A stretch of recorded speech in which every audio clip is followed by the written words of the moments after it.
The current mini-arc in Tower of God sheds insight on Yasrach's past with the Baylord clan, and it's as tragic as any Shakespearean tragedy. The care devoted to secondary characters and their backstories is one of the greatest recent advancements in Tower of God. Every narrative not only adds to the overall impression of the fantastical world, but it also introduces readers to some beautifully nuanced characters, really making the manhwa an epic tale. This is especially true for the newest mini-arc, A Dog and Cat, which covers 4 chapters and relates the narrative of Baylord Wangwang, the chief of the Canine clan, and Lopobia Yasracha. It's one of the greatest character backstories that fit the form and qualities of a Shakespearean tragedy. To summarize, Wangwang and Yasracha are workshop inventions that wish to experiment with human beast hybrids, or beastkins. They both made it onto the tower as regulars after surviving the experiments and gladiator-style games. They became teammates and friends during their ascent of the tower. Yasracha's free-spirited personality contrasts sharply with Wangwang's submissive tendencies,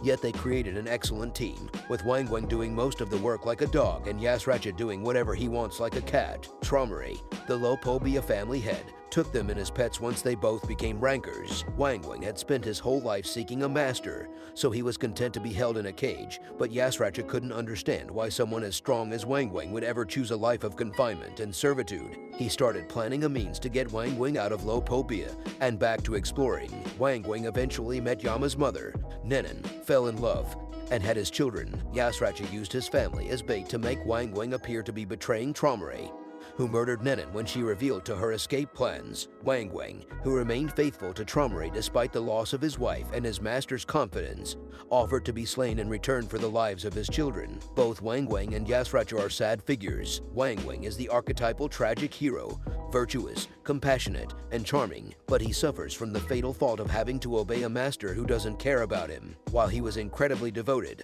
almost to a fault, he was also bestowed with the fangs of the wild beast, which enabled him to be independent of all orders, even Tromare, and form his own clan. That irony eventually contributed to his demise, for he had grown powerful enough to form his own clan while urgently seeking his master's favor. But these are diametrically opposed desires, and in the end, he cannot have it all. Yasracha is more complex, but equally tragic. His desire for freedom is innate, but he probably loves Wangwang as much, if not more, than he does freedom, because he is willing to become Tromare's pet in order to one day take Wangwang away from him, even while he claims he doesn't understand why Wangwang would willingly subject himself to the master's supervision.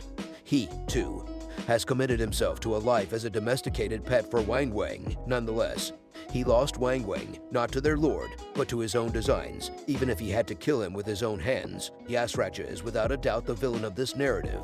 His greed wrecked the Baylord family. His tragedy, on the other hand, is far more profound and excruciating. Nothing is more agonizing for him than realizing his actions have taken away his love and happiness, and having to live with this guilt for the rest of his life. It's no surprise he proceeded to manipulate people by using their greed and ambitions, because he had to prove he was correct in order to persuade Wangwang to go. Because no one can have it all, people must constantly choose to give up something, which is exactly what he did to his lieutenants, Haracha and Deal. Wangwang is reminiscent of a Shakespearean hero such as Othello, who is extremely brilliant yet easily duped by those he trusts, due in part to his blind devotion. Yasracha's fixation, on the other hand, is analogous to someone like Hamlet, whose single-mindedness resulted in tragedies all around him. Consequences be damned. As Yasracha pointed out, they are both victims of fate or instincts because their inherent characteristics directly produce their misfortunes. Wangwang will fail in some manner because he follows a violent and vicious teacher, and Yasracha will never have Wangwang because he will never be able to fulfill Wangwang's yearning to follow a teacher. This narrative also provides Lopobia Tromare with much-needed character backstory and depth. Yet what we discovered is fantastic news for our heroes in the future. Tromare is nasty, selfish, and irresponsible since he is plainly not a decent guy. He regards everyone as a toy and appears to be unconcerned about anybody or anything. However, he is easily enraged by the prospect of being deceived, which causes him to lose his sole genuinely faithful subordinate, Wangwang. While these are appropriate characteristics for a family head, they do not augur well for Bamif, and when he inevitably confronts him,